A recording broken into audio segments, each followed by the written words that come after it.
पिंकी और आंटी का phone number. एक दिन चंपू 33 16 47 9 33 16 47 9 33 16 47 9। चंपू, यह क्या पहाड़ा याद कर रहे हो? नहीं, यह टेलीफोन नंबर है 33 16 47 9। किसका नंबर? आंटी सुधी मल्होत्रा का। मम्मी ने उनको पब्लिक बूथ से टेलीफोन करने को कहा है। रास्ते में कहीं भूल न जाऊं, इसलिए नंबर याद करता जा रहा था। तुम्हारी मम्मी ने क्या कहना है? मम्मी ने कहा है कि वह आंटी सुधी मल्होत्रा की बर्थडे पार्टी में ना जा सकेंगी। यही मैं टेलीफोन पर कहने जा रहा था। बर्थडे पार्टी कब है? आज शाम को। तब तुम्हारी मम्मी क्यों नहीं चली जाती? बर्थडे पार्टी में केक, मिठाइयाँ, कोल्ड ड्रिंक्स मिलेंगे। क्योंकि मम्मी बीमार है। तब खड़े क्यों हो? जल्दी से जाकर फोन करो। जाता हूँ। तभी चंपू चौंक जाता है हाय, और वापस चल देता है। कहाँ चल दिए? वापस घर। मैं टेलीफोन नंबर भूल गया।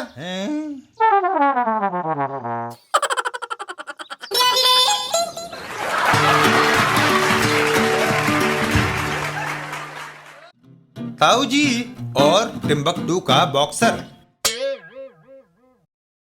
टिम्बकटू के बॉक्सर रियाल्टो ने यहाँ आकर कोहराम मचा रखा था। उसने देश भर के बड़े बड़े बॉक्सरों को धूल चटा दी थी। एक दिन ताऊ जी रुमझुम के साथ उधर से गुजरे। आइए आइए, भारी इनाम पाने का सुनहरा मौका। रियाल्टो को हराकर 1 लाख रुपए पाएं। ताऊ जी, यह विदेशी कई दिन से चुनौती दे रहा है। मगर हम तो आज ही इधर आए हैं रुमझुम। चलो देखते हैं। सुना है कोई बॉक्सर उसका सामना करने को तैयार नहीं। जो भी लड़ता है उसके एक ही घूंसे में ढेर हो जाता है। इतना कहकर ताऊजी और रुमझुम पैवेलियन के अंदर प्रवेश करते हैं और पाते हैं कि यह बात झूठ नहीं थी। अंदर रिंग में ऐसा ही दृश्य था। हाय, मर गया। है और कोई? ओह हाय, अरे बाप रे, ये आदमी है या गोरिल्ला? कुछ सोचना पड़ेगा रुमझुम। चल भाई, तैयार हो जा, उतार दे कपड़े। मैं? नहीं नहीं ताऊ जी, ये तो मुझे सीधा चांद पर ही भेजकर दम लेगा। शर्म कर रुमझुम। एक विदेशी चुनौती दे रहा है, देश के आबरू को ललकार रहा है, और तू है कि डर रहा है। देश की लाज रख ले बेटा। यह बात है तो अभी तैयार होता हूँ ताऊ जी। शाबाश रुमझुम, मुझे यही उम्मीद थी। सुनो पहलवान, मेरा मित्र तुम्हारा मुकाबला करेगा। वेल मिस्टर ठाव, इस फॉर्म पर अपने हस्ताक्षर कर दो। तुम्हारा मित्र मर जाए तो हमारे पहलवान का खोई जुर्माना आए। रुमझुम तैयार होकर रिंग में उतर जाता है।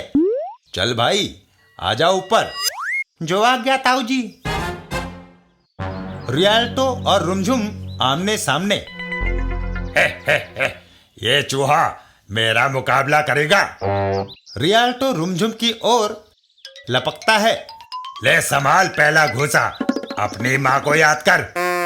बाप रे, सिर बचाऊं। तभी ताऊजी ने जादुई इशारा किया और रियाल्टो ने देखा रुमझुम की गर्दन गायब है। हाय, यह क्या? इसका सिर गायब है। भूत! इसे क्या हुआ? घबराया हुआ सा लग रहा है। और रियाल्टो चकरा कर ढेर हो गया। हाय! अरे अरे, मैंने तो अभी ओह गया काम से। गिनती चालू होती है। 1 2 3 4। 100 तक भी गिनोगे तो यह उठने वाला नहीं। रुमझुम जीत गया। उसके बाद ओ चल भाई पुत्र, अपना काम तो हो गया। अब यह किसी को चुनौती नहीं देगा।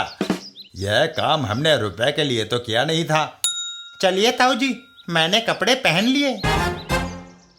थोड़ी देर बाद रियाल्टो को होश आया।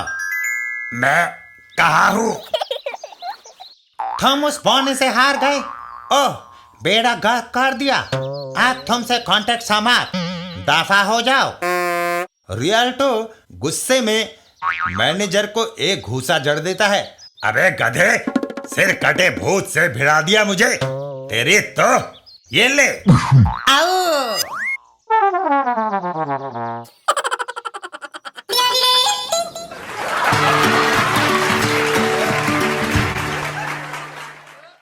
चाचा चौधरी और म्यूजियम में चोरी।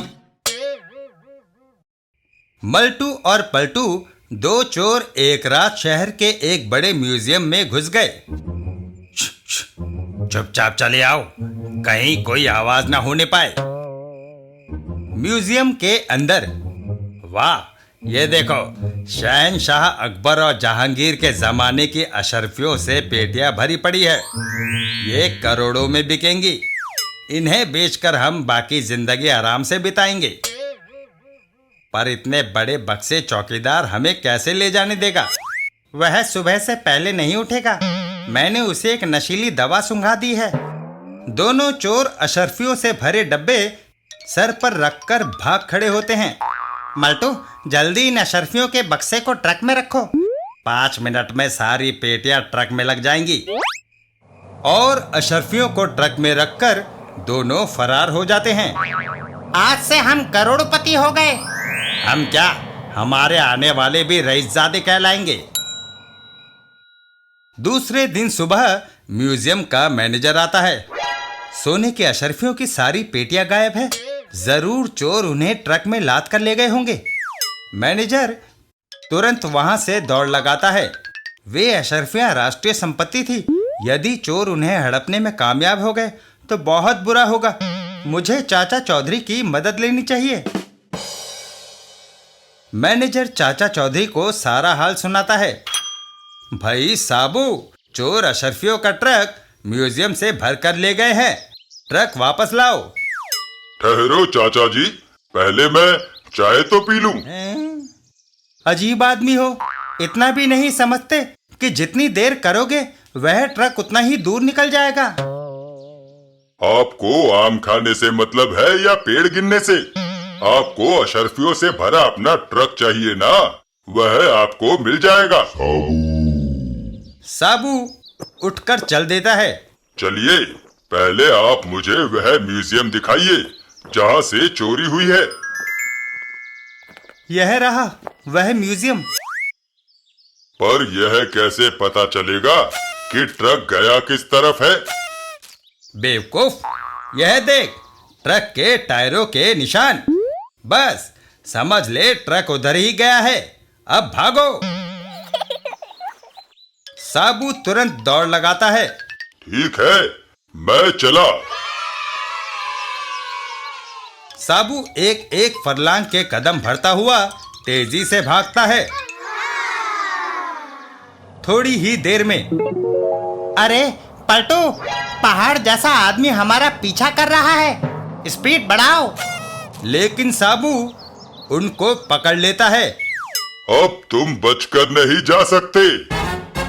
साबू उन्हें हाथ में उठा लेता है। अरे बाप रे, तुम हमें कहाँ ले जा रहे हो? वापस म्यूजियम की तरफ। हा हा हा हा हा हा।